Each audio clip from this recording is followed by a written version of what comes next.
Bismillahirrahmanirrahim. Assalamualaikum warahmatullahi wabarakatuh. Alhamdulillahi ala ihsani wa syukru lahu ala taufiqih wa amtinani. Asyhadu an la ilaha illallah wahdahu la syarika lahu ta'ziman li sya'ni.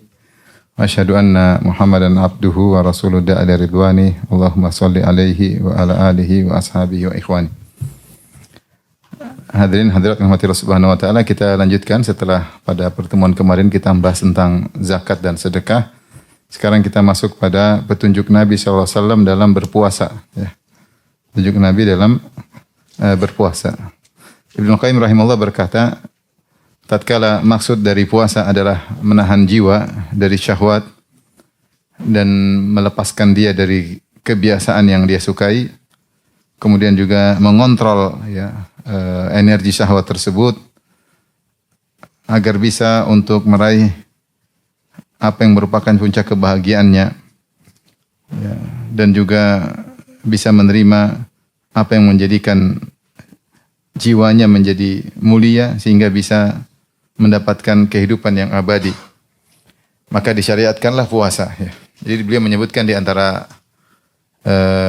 tujuan puasa adalah untuk mengontrol hawa nafsu. Ya. Hawa nafsu kalau tidak dilatih, tidak dikontrol, maka dia akan lepas kontrol dan terbiasa dengan apa yang dia sukai, dan ini tentu tidak baik bagi jiwa seseorang sehingga tidak siap untuk semakin baik, semakin soleh. Maka dengan puasa akan seorang dengan laparnya dan hausnya akan mengontrol tajamnya syahwat dan kekuasaan syahwat. Dan juga dengan puasa di antara hikmahnya yang beliau sebutkan juga yang kedua, yudzakiruha bihalil akbadil ja'iyah minal masakin. Tujuan kedua adalah agar mengingat tentang bagaimana rasa lapar yang dialami oleh orang-orang miskin. Karena kalau kita lapar, kita tahu ternyata lapar itu tidak enak. Wa yudayyiqu majari syaitan. Demikian juga di antara tujuannya, hikmahnya adalah untuk menyempitkan jalur atau yang ditempuh oleh syaitan, karena kita tahu Rasulullah bersabda, inna syaitan yajri min bani Adam majra dam. Sungguhnya syaitan mengalir dalam tubuh manusia dengan aliran darah. Ketika dia sedikit makan, sedikit minum, maka saluran tersebut semakin mengecil sehingga syaitan tidak leluasa. Ya. Kemudian juga menahan kekuatan atau kebiasaan anggota tubuh yang bebas, ya, melakukan apa yang dia sukai, ya, yang terkadang bisa memberi mudarat, ya, tapi dengan puasa maka seorang akan menahan diri dari pandangannya, dari pendengarannya, ya. Dan seterusnya beliau menyebutkan beberapa faedah-faedah dari puasa. Jadi kalau kita sebutkan hikmah puasa, di antaranya kata beliau untuk mengontrol syahwat. Mengontrol syahwat. Untuk mensucikan jiwa, ya, sehingga bisa lebih mulia. Yang ketiga di antaranya adalah untuk ikut merasakan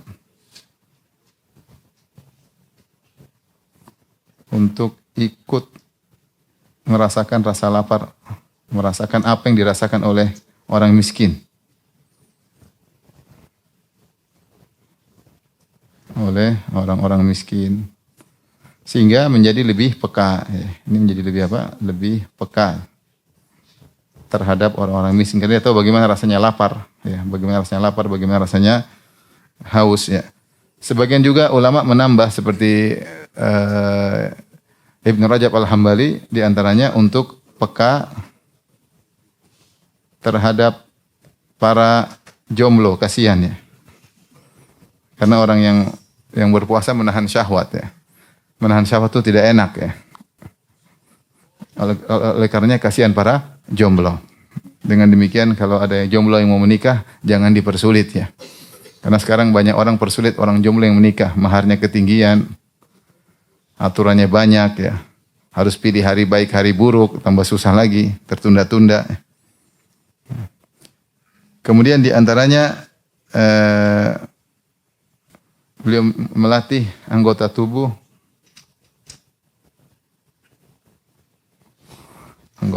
ya agar terkontrol. Ya mungkin di antaranya matanya, telinganya dia jaga sehingga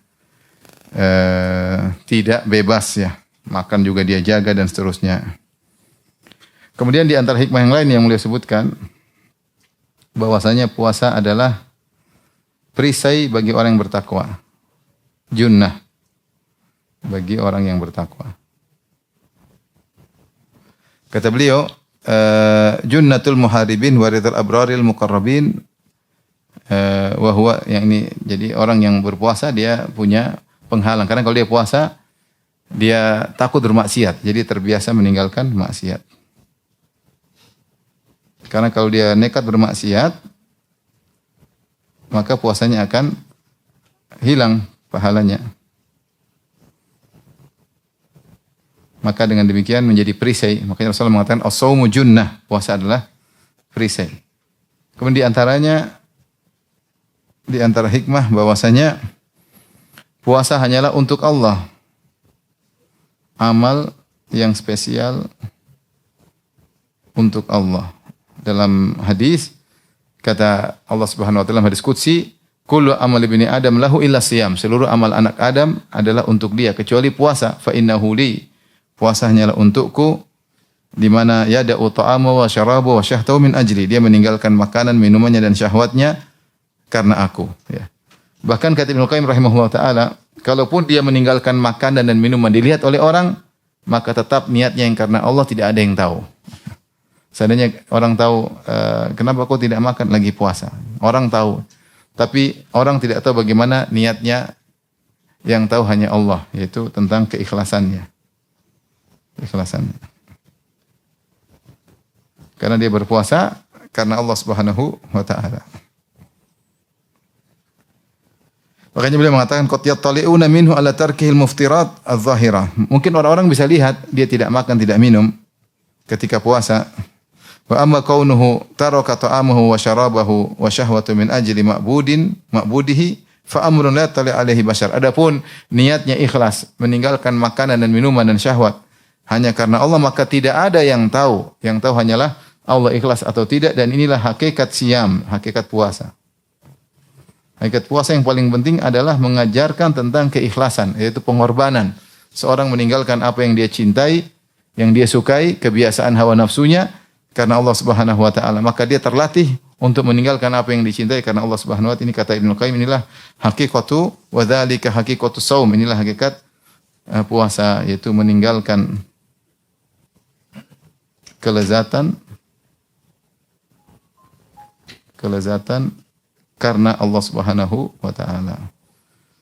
Artinya perkara yang halal saja bisa kita tinggalkan karena Allah, apalagi perkara yang haram. Meskipun lezat, meskipun menyenangkan, tapi kalau Allah tidak suka maka tinggalkan karena Allah Subhanahu wa taala.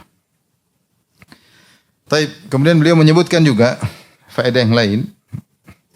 Yang ketujuh atau yang berikutnya, walisyami ta'thirun ajib fi hifdzil jawari adh-dhahirah wal quwal batinah. Bahwasanya puasa memiliki dampak yang menakjubkan dalam menjaga anggota tubuh, yaitu tentang kesehatan anggota tubuh yang zahir. Wal quwal batinah juga menjaga tentang kekuatan batin. Wa himyatiha min at-takhlid al-jalib laha al-mawadda al-fasidah. Dan juga pencegahan ya, dari datangnya zat-zat yang bisa merusak tubuhnya, idza staulat 'alaiha wa afsadatha. Ya, jika ternyata makanan-makanan banyak yang dia makan tidak dia kontrol, akhirnya bisa merusak tubuhnya. Dan juga dengan puasa bisa mengeluarkan istifrag al-mawadir radi'ah al-mani'ah laha min sihatiha. Juga bisa mengeluarkan unsur-unsur yang buruk dari tubuh yang menghalangi kesehatan tubuh. Ini bila bicara tentang bahwasanya puasa bisa mendatangkan kesehatan fisik maupun rohani. Dan dalam hadis disebutkan sumu tasihu, berpuasalah kalian sehat. Hadisnya lemah, tapi maknanya benar. Bahwasanya kalau orang berpuasa maka akan menyehatkan tubuhnya. Tetapi seorang ketika berpuasa jangan menjadikan itu niat utama. Tetap segala ibadah niat utamanya adalah akhirat. Adapun dampak-dampak kesehatan atau dampak-dampak dunia yang muncul setelah itu, maka itu hanyalah mengikuti, tidak dijadikan niat utama. Ya. Adapun hadis sumu tasihu, berpuasalah kalian akan sehat, maka hadisnya tidak sahih.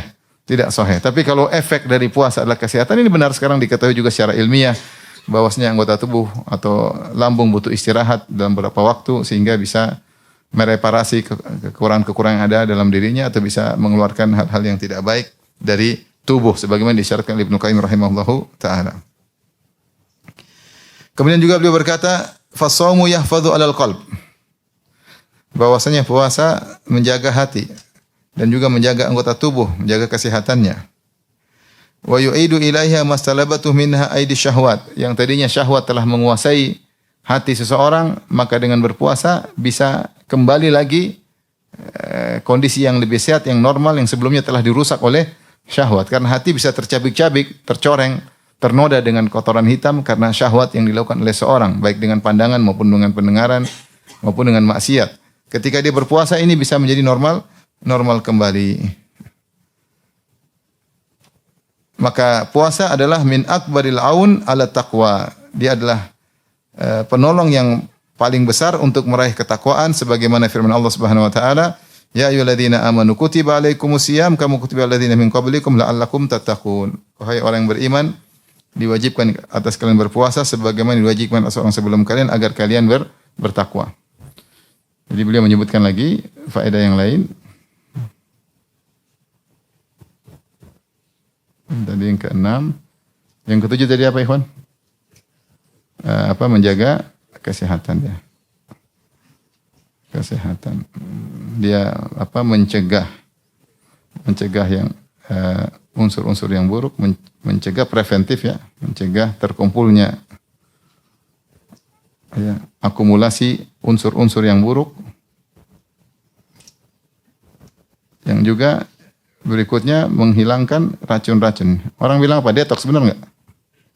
Benar, puasa detox. Racun-racun dari tubuh. Beliau berkata, di antaranya ini tadi 7, 8 mengembalikan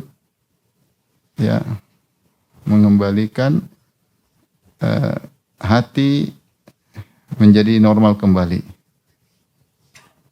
Normal kembali setelah kotor oleh maksiat, kotor atau rusak oleh maksiat.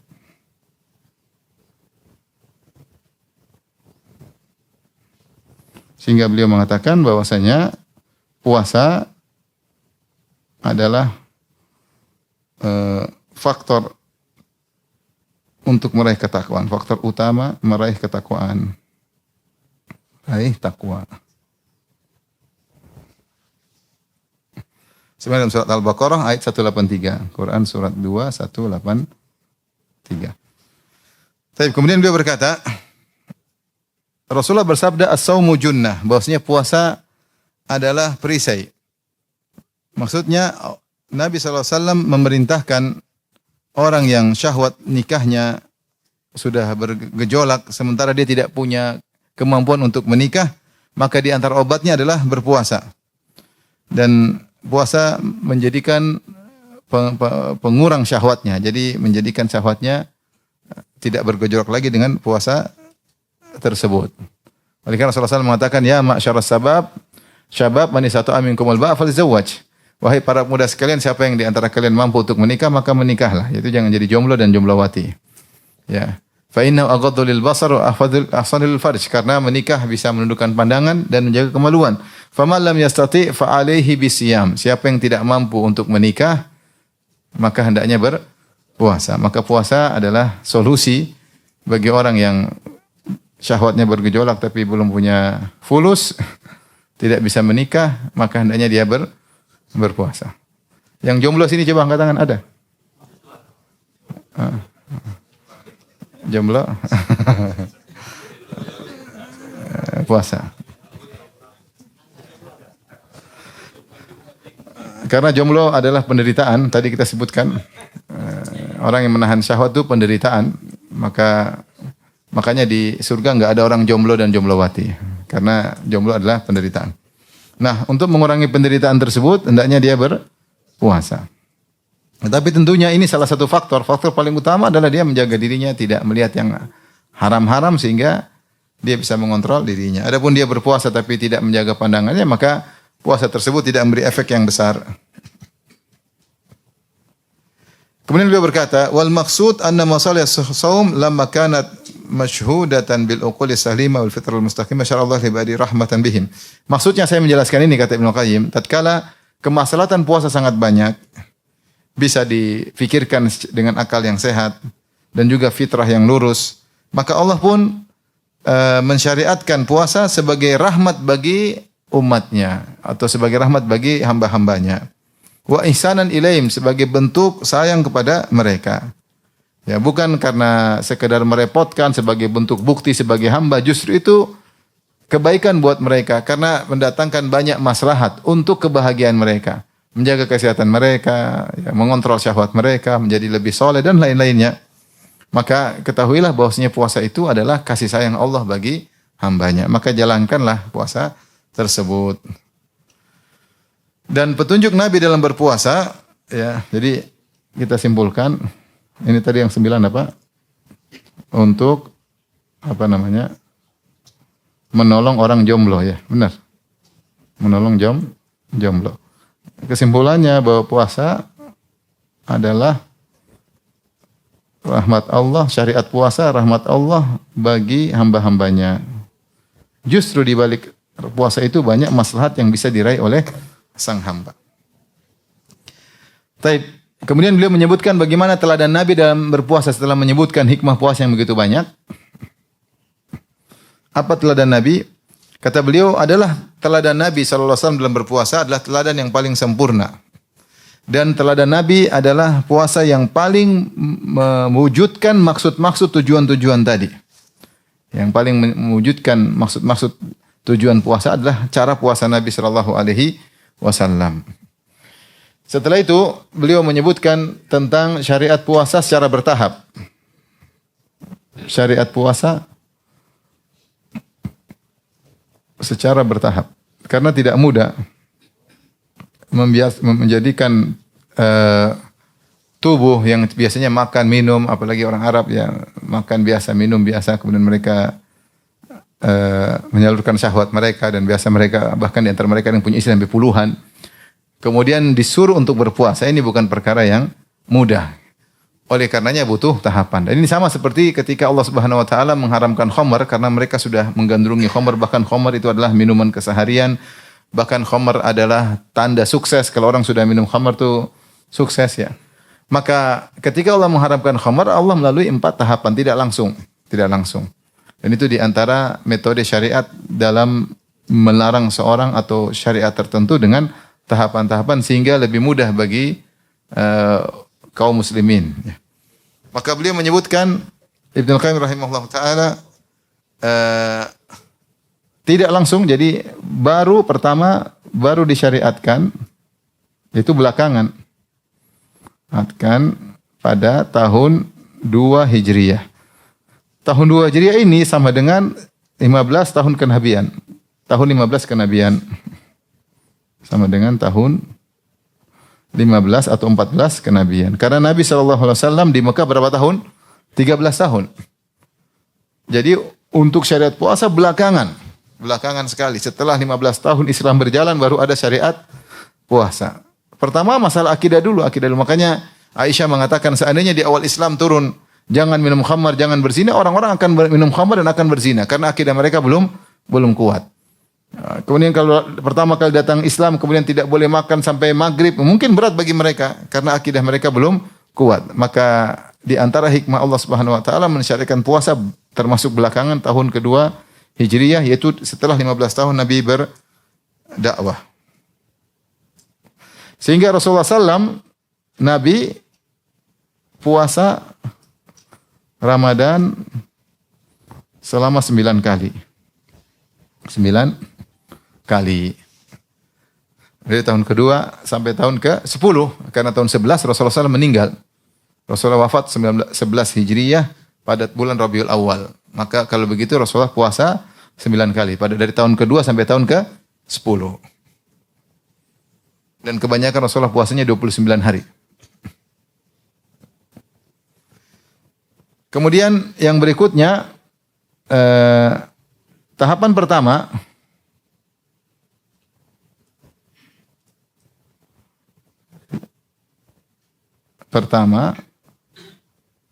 wajib puasa bagi yang mampu dengan pilihan.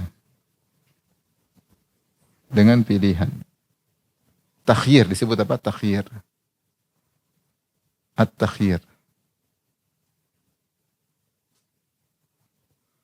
At-takhyir meskipun puasa lebih baik, wa antasumu khairul lakum. Ini dalam surat Al-Baqarah. Jadi pilihan antara puasa atau bayar fidyah. Meskipun masih muda. Jadi pertama kali wajib dengan takhyir.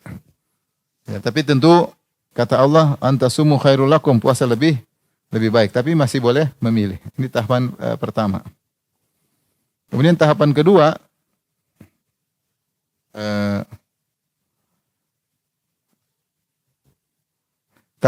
semua wajib puasa.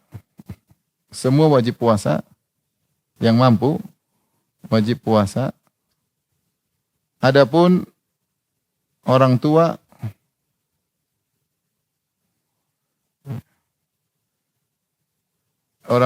maka boleh bayar fidyah. Adapun yang muda tidak ada pilihan lagi. Adapun tahapan pertama meskipun muda, meskipun bisa puasa masih boleh milih antara puasa atau bayar fidyah. Ketika tahapan kedua berubah, ya ternyata sudah wajib puasa semuanya kecuali yang tua bayar fidyah.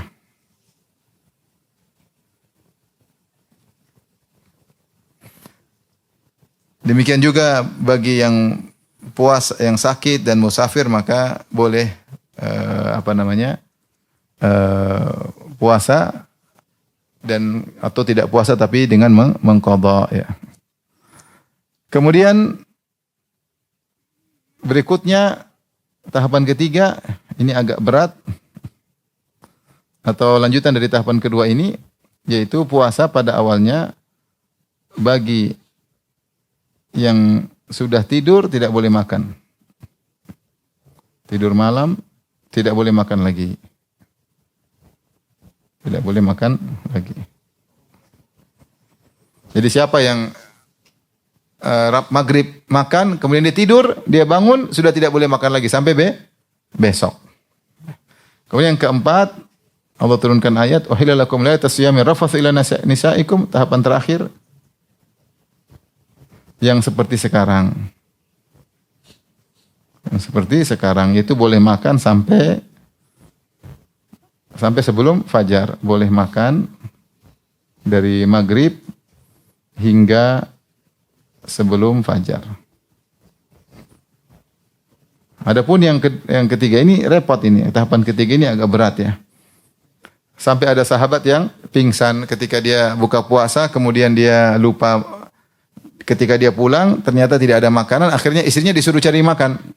Istrinya cari makan untuk buka puasa, ternyata dia terlalu letih, dia ketiduran. Dan aturannya kalau sudah tidur tidak boleh makan lagi. Akhirnya dia lanjutkan puasa, ketika besok dia kerja dia pun pingsan. Maka Allah pun turunkan ayatnya, boleh makan dan minum sampai terbit fajar. Saya bilang, alhamdulillah dia pingsan. Kalau enggak kita yang pingsan ya. Dia pingsan turun ayat ya. Sebab dia pingsan. Namanya Qais bin Sirmah. Qais bin Sirmah. Alhamdulillah ya. Kalau enggak kita yang pingsan. Karena siapa yang sudah tidur enggak boleh lagi berhubungan dengan istrinya, enggak boleh lagi makan dan minum ya. Sampai ketika istrinya datang dia tidur. Kata istrinya, "Khaibatan lak, rugi engkau." Kemudian dia bangun. Kata istrinya, "Mungkin kau belum tidur, hanya sebentar. Saya sudah tidur. Mungkin kau belum tidur, coba makan." Enggak, saya sudah tidur. Akhirnya dia bertahan karena takut kepada Allah. Akhirnya tidak makan. Akhirnya lanjutkan besok pingsan. Taib, berikutnya, fasal berikutnya, wa kana min hadihi sallallahu alaihi wasallam fi syahr Ramadan al-iktsar min anwa'il ibadat. Di antara petunjuk Nabi sallallahu alaihi wasallam ketika Ramadan banyak beribadah, memperbanyak ibadah. Yaitu memperbanyak ibadah. Perbanyak ibadah ketika Ramadan. Apa saja ibadah yang dilakukan oleh Nabi sallallahu alaihi wasallam? Di antaranya yaitu mempelajari Al-Quran. Karena Rasulullah SAW setiap malam belajar Al-Quran bersama Jibril. Ya. Fayudarisuhul Quran. Rasulullah SAW belajar Al-Quran dengan Jibril selama 30 malam dengan Jibril dengan Nabi Muhammad SAW. Kemudian dua adalah banyak sedekah. Banyak sedekah. Dan disebutkan Rasulullah SAW kalau sudah datang Jibril ada dampak. Keesokannya beliau banyak sekali bersedekah, sering bersedekah. Karena disebutkan oleh para ulama, dampak dari baca Quran ketika Rasulullah lebih fokus baca Quran, dibimbing oleh Jibril alaihissalam, murajaah bersama Jibril, maka dia akan melewati ayat-ayat tentang akhirat. Akhirat itu begini, dunia ini hanya sementara. Akhirnya semakin dermawan lagi. Karena semakin keyakinan terhadap akhirat semakin diingatkan. Sehingga akhirnya Rasulullah SAW lebih dermawan lagi daripada biasanya.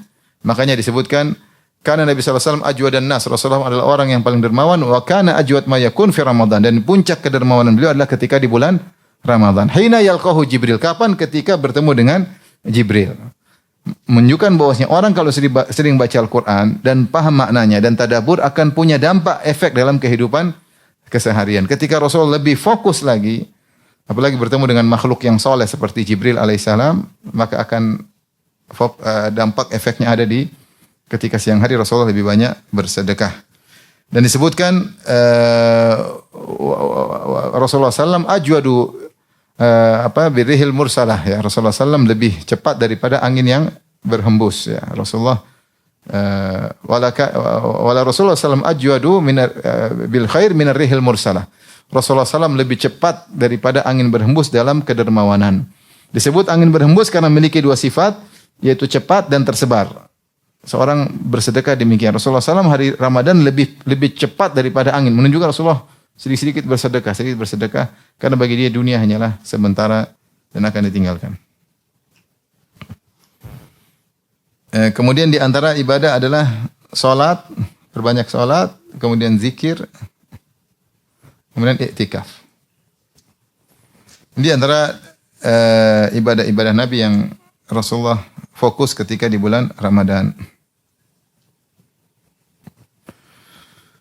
Kemudian beliau berkata, kata Ibnu Qayyim, wa kana yakhussu Ramadan minal ibadah bima la yakhussu bihi ghairahu minasyuhur.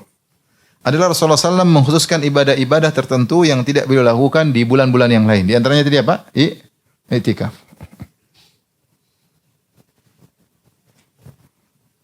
Di antaranya juga lebih banyak apa? Sedekah. Di antaranya tadi baca Al-Quran juga tiap malam dengan Jibril. Ini tidak seperti hari-hari yang lain. Di antaranya salat malam beliau, bahkan beliau sempat salat tarawih. Salat tarawih yang tidak beliau lakukan pada bulan-bulan yang lain. Karena keutamaan bulan Ramadan, sehingga beliau mengkhususkan ibadah-ibadah yang tidak biasa beliau lakukan di bulan-bulan yang lain. Bahkan beliau sampai melakukan puasa wisal ya.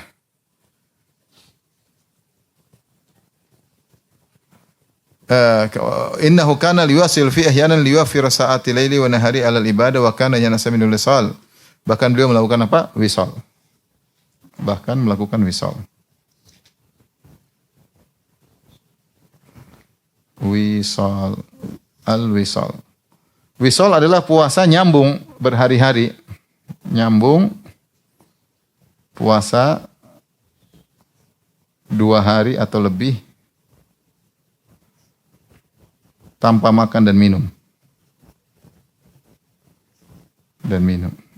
Jadi lanjut. Misalnya kita puasa hari Kamis, sahur, kemudian puasa. Ketika Kamis maghrib tidak buka, lanjut lagi sampai Jumat maghrib. Jumat maghrib tidak buka lagi, lanjut sampai Sabtu, bisa 2 hari, bisa 3 hari.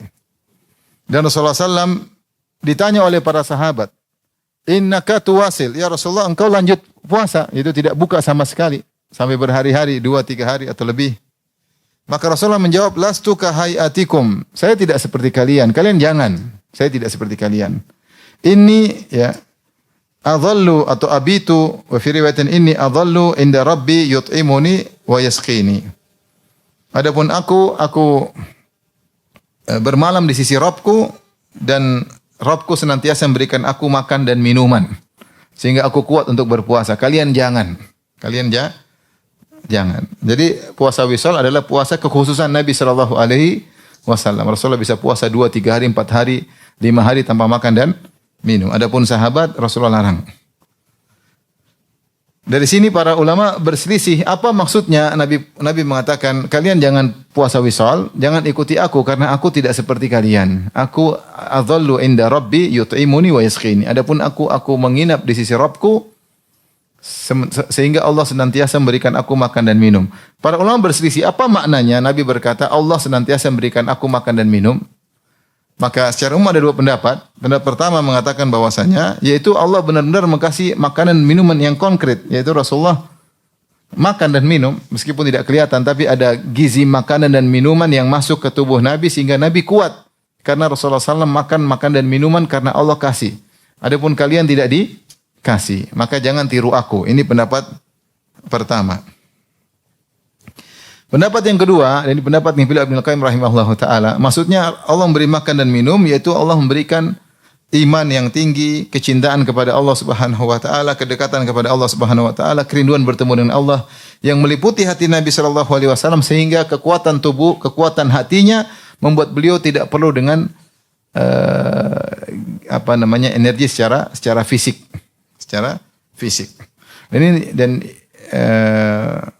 Dan ini mungkin kekuatan hati menjadikan seorang secara fisik menjadi apa? Kuat. Dan Nabi SAW tentu lebih kuat lagi. Dan beliau punya hal-hal mukjizat banyak ya. Di antaranya kekuatan hati beliau menjadikan kekuatan beliau, fisik beliau menjadi sangat kuat. Kata Ibnu Qayyim rahimahullah ta'ala, "Falirruhu wal qalbi biha", yaitu hati dan ruh yang cinta kepada Allah Subhanahu wa taala, yang rindu kepada Allah Subhanahu wa taala, merasakan kenikmatan dan kebahagiaan. Ya. Kegembiraan hati. A'dhamu ghidha'in wa ajalluhu anfa'uhu. Dan kebahagiaan hati tersebut, kerinduan kepada Allah, kecintaan kepada Allah merupakan asupan gizi yang paling terbaik bagi hati seseorang. Wa qad yaqwa hadza al-ghidha' hatta yughni an ghidha'il ajsam. Dan bisa jadi asupan rohani ini menjadi sangat kuat sehingga seorang tidak butuh dengan asupan fisiknya. Dalam beberapa hari, muddatan minaz zaman, dalam beberapa hari, tentu tidak selama-lamanya. Seorang bisa karena semangatnya bisa tidak makan dan diminum dalam beberapa waktu. Sebagaimana dikatakan tentang pernyataan seorang wanita yang mungkin sedang rindu kepada kekasihnya dalam satu syair kata Ibnu Qayyim, laha ahaditsu min dzikraka tashghaluha anis syarabi wa tulhiha aniz zadi. Sungguhnya dia kalau sudah bercerita tentang engkau maka akan tersibukkan dari minuman sehingga tidak perlu minum ya, sehingga dia tidak perlu bekal karena cerita rindu kepada kekasihnya, cerita terus sehingga lupa makan, lupa minum. Ini orang lagi jatuh apa? Cinta. Laha biwajhika nurun tastadhi'u bihi wa min hadithika fi aqabiha hadi. Kata beliau, bagi dia sang wanita dengan wajahmu menjadi cahaya yang menerangi perjalanannya. Dan karena dia bercerita tentang engkau, seakan-akan ada pendorong dari belakang ontanya yang membuat dia terus berjalan. Meskipun dalam bersafar, tidak makan, tidak bawa bekal. Ngomongin kamu terus. Jadi rindu bertemu dengan kamu. Idza syakkat min kilali sayri au adaha ruhul qudumi fatahya inda mi'adi. Kalau ternyata dia lelah, maka dia mengalami kelelahan ketika berjalan dalam safarnya, maka dekatnya tiba membuat dia semangat lagi. Jadi sebentar lagi sampai karena kerinduan. Jadi kerinduan dan kecintaan bisa buat orang lupa makan dan minum. Pernah atau tidak? Antum pernah atau tidak makan karena rindu lupa makan dan minum? Kalau enggak pernah berarti belum tahu rasanya jatuh cinta. Ini jatuh cinta yang sejati. Saking rindu lupa makan, lupa minum. Maka Ibnu Qayyim mengatakan, dan disebutkan Ibnu Taimiyah rahimahullah ketika di penjara, beliau sering tidak dapat makan, tidak minum. Tapi beliau selalu menyebutkan syair ini. Bahwasanya beliau kuat meskipun tidak dikasih makan, tidak dikasih minum, beliau berpuasa di penjara, beliau sebutkan syair ini. Bahwasanya kerinduan kepada Allah membuat orang terkadang lupa dari makan dan minum. Mendatangkan kekuatan hati yang buat fisik menjadi kuat. Itulah Nabi, maksud dari Nabi mengatakan, kalian jangan wisol seperti saya. Lastu kahayatikum, aku tidak seperti kalian. Innama ana abitu au adhallu inda rabbi yut'imuni wa yasqini. Adapun aku menginap di sisi Rabbku, Allah memberikan aku makanan dan minum. Itu asupan rohani yang buat aku kuat. Rasulullah tidak makan. Tidak makan, tidak minum. Kalau Rasulullah maksudnya adalah makan secara konkret, secara fisik, secara materi, berarti Nabi tidak puasa. Tapi dia mengatakan saya puasa. Tetapi karena imanku, ketakwaanku yang Allah berikan kepadaku, membuat aku terkadang lupa untuk makan berhari-hari. Rasulullah kuat dengan aktivitasnya. Bukan kemudian tidak makan, tidak minum, kemudian lemas. Tapi tetap kuat beraktivitas tanpa makan, tanpa minum. Karena kekuatan iman yang luar biasa. Mungkin kalau kita susah lah. Kecuali tadi sedang jatuh cinta, lupa. Bentar lagi sampai. Telepon, terus video call, terus bentar lagi sampai. Lupa makan, lupa minum. Mungkin ya. Tapi kalau sehari, kalau 2 hari pasti lapar. Berarti cintanya kurang. Kalau cinta sungguhnya mesti minggu mungkin kuat. Baik, jadi maksudnya Ibnu Qayyim menjelaskan bahwasanya hal yang mungkin sehingga Rasulullah tetap dikatakan puasa, tetapi dia diberi asupan rohani membuat dia kuat untuk tidak makan, tidak minum, berpuasa berhari-hari, tidak makan, tidak minum, tanpa makan dan tidak minum namun kuat ya. Ini bukan intermittent fasting atau intermittent water ya. Ada orang tidak makan selama sebulan, cuma minum saja dan itu dilakukan oleh orang-orang Arab. Syekh Albani rahimahullah pernah 40 hari tidak makan, cuma minum saja. Minum saja. Ada orang juga ikut-ikutan ya. Tetapi ini tidak makan, tidak minum.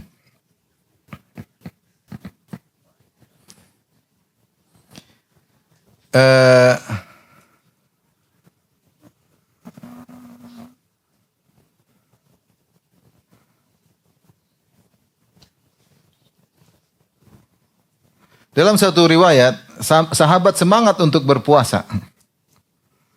Sampai Nabi SAW melarang mereka untuk puasa wisal, mereka enggan, mereka tetap puasa wisal.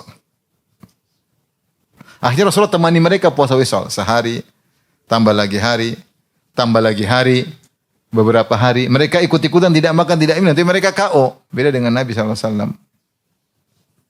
Thumma ra'aul hilal. Kemudian mereka lihat hilal Syawal.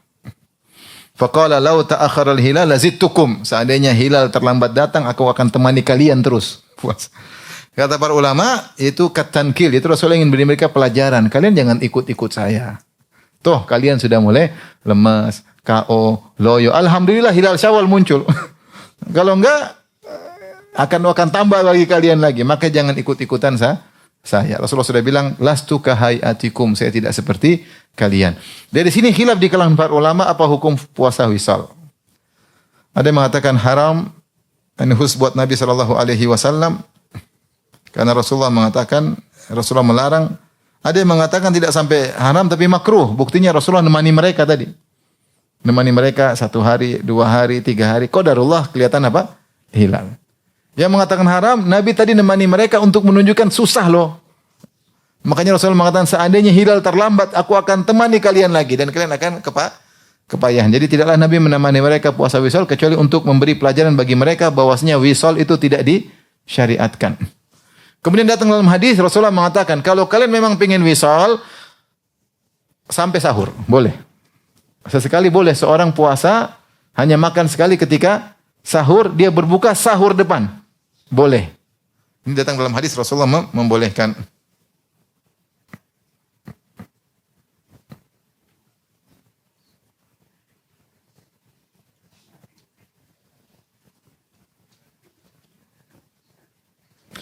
Rasulullah bersabda, la tuwasilu, janganlah kalian wisal, nyambung puasa kalian. Fa ayyukum arada an yuwasila falyuwasil ila sahar. Siapa yang ingin melakukan wisal, maka batasnya sampai sahur. Jadi makan sekali, minum sekali. Ya. Bulan Ramadan. Kalau mau coba-coba beberapa hari boleh. Ini wisal yang dibolehkan. Jadi sahur ketemu sahur. Ya. Sahur ketemu sahur. Adapun sahur hari Kamis sahur, hari Sabtunya sahur enggak boleh. Hari Kamis sahur tidak makan lagi kecuali hari Jumat sahur. Ini wisal yang dibolehkan hanya sampai sahur. Adapun sampai tidak makan seharian penuh sampai hari kedua maka Rasulullah SAW melarang dan ini pendapat yang lebih kuat wallahu alam bisawab, maka hukumnya makruh ya. Yang diperbolehkan hanyalah sampai sahur.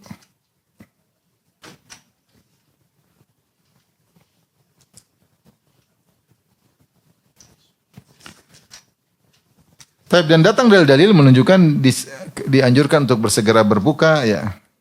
Seperti Rasulullah bersabda, la tazalu ummati alal fitrah wa la tazalu ummati bi khair ma ajalul fitrah. Senantiasa umatku di atas fitrah dan senantiasa umatku dalam kebaikan jika mereka takjil, menyegerakan berbuka. Tidak ditunda-tunda. Dalam hadis Rasulullah bersabda, Allah berfirman, ahabbu ibadi ilayya ajaluhum fitran. Hambaku yang paling aku cintai adalah yang paling cepat berbuka. Jangan tunda-tunda. Rasulullah bersabda, la yazalu dinu zahiran ma ajjalan nasu al-fitar. Lianna al-yahuda wan nasara yuakhirun. Senantiasa agama unggul sementara jika orang-orang menyegerakan berbuka. Karena Yahudi dan Nasara mereka menunda-nunda berbuka. Yahudi dan Nasara mereka puasa juga. Kalau mereka berbuka mereka tunda sampai Isya. Pendapat yang lebih kuat tadi boleh wisal cuma sampai sahur.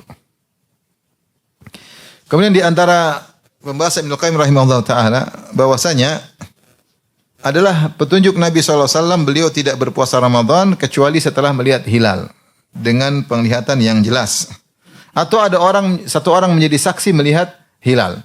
Bahkan dalam satu hadis orang-orang berusaha melihat hilal, tidak ada yang lihat. Atau ada orang Arab Badui mengatakan saya lihat hilal, maka Rasulullah suruh berpuasa. Karena ada satu orang Arab Badui ngaku melihat apa? Hilal. Sementara dia sikoh, tidak diragukan kejujurannya, diterima persaksiannya, maka dilaksanakanlah puasa. Sebagaimana Rasulullah SAW pernah menyuruh orang-orang berpuasa dengan persaksian Ibnu Umar. Demikian juga pernah dengan persaksian seorang Arab Badui.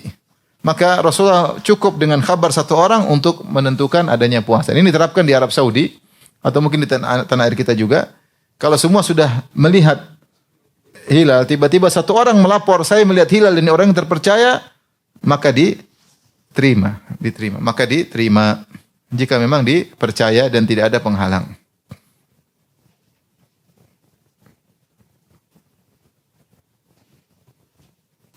Demikian juga di antara petunjuk Nabi SAW, jika tidak lihat hilal, tidak ada ru'yah, tidak ada yang melihat, dan tidak ada persaksian, maka Nabi menyempurnakan bulan Sya'ban 30 hari. Demikian juga jika ternyata langit terhalangi dengan ada mendung atau awan, ya, maka Rasulullah menyempurnakan bulan Sya'ban 30 hari. Dan Rasulullah SAW tidak pernah berpuasa di hari mendung. Artinya malam ini mendung, misalnya malam ke-30 Sya'ban, ternyata mendung tidak lihat hilal, maka Nabi besok tidak puasa. Atau ada awan tidak mendung tapi kok tertutup dengan awan masih kuat tidak kelihatan. Hilal tidak kelihatan, besok tidak puasa. Rasulullah tidak pernah berpuasa karena mendung atau karena awan. Tidak pernah. Sehingga Rasulullah baru berpuasa jika benar-benar terlihat hilal. Jika hilal tidak terlihat, maka disempurnakan 30 hari. Tapi ini sunnah Nabi SAW.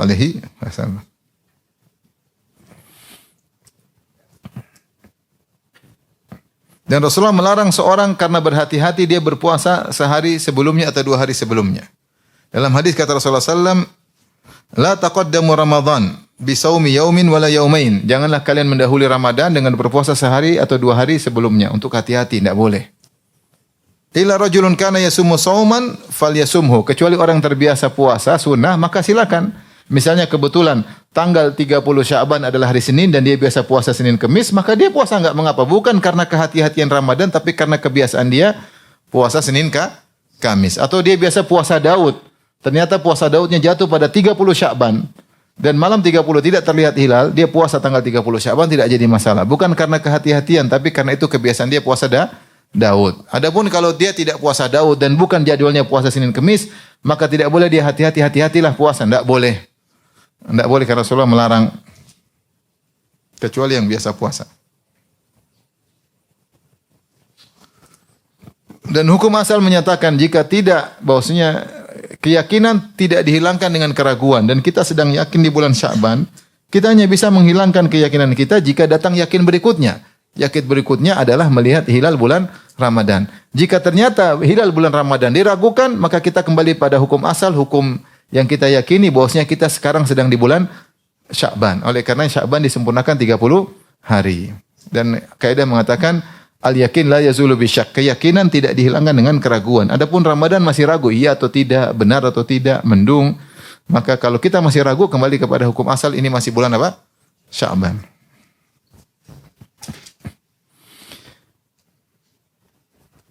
Kemudian Ibnu Qayyim menjelaskan tentang beberapa masalah fikih ya. Panjang lebar ya. Kita lanjutkan pada petunjuk Nabi yang berikutnya.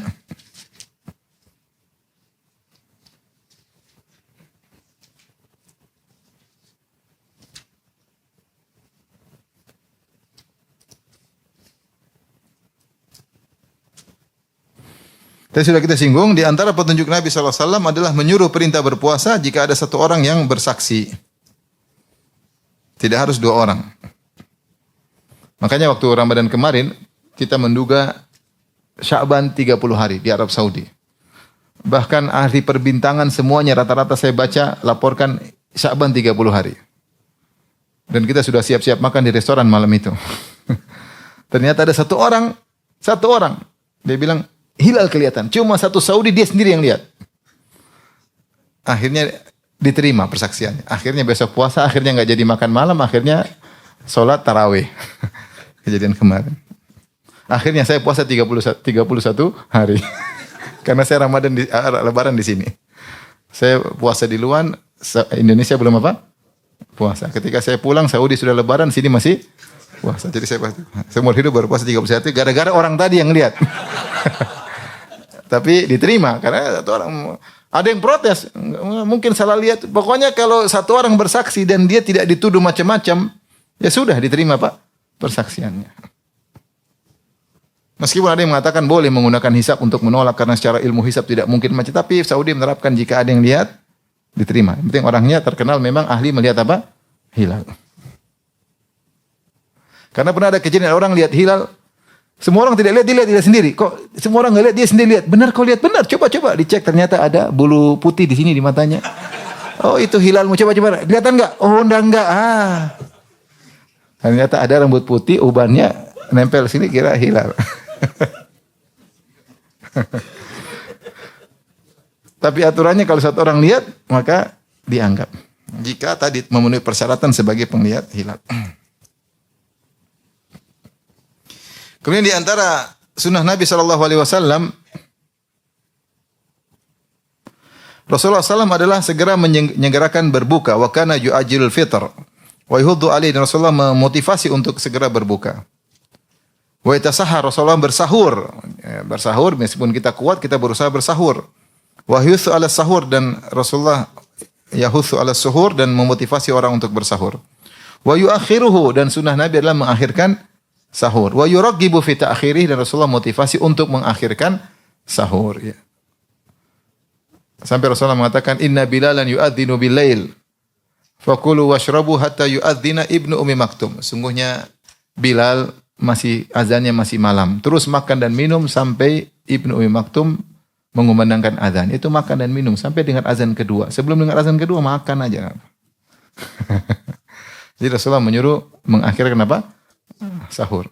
La yazanul bi khair ma ajal fitr wa akharus sahur. Sementara manusia senantiasa dalam kebaikan jika menyegerakan berbuka dan menunda apa? Sahur. Tapi demikian saja kajian kita. Wabillahi taufiq. Assalamualaikum warahmatullahi wabarakatuh.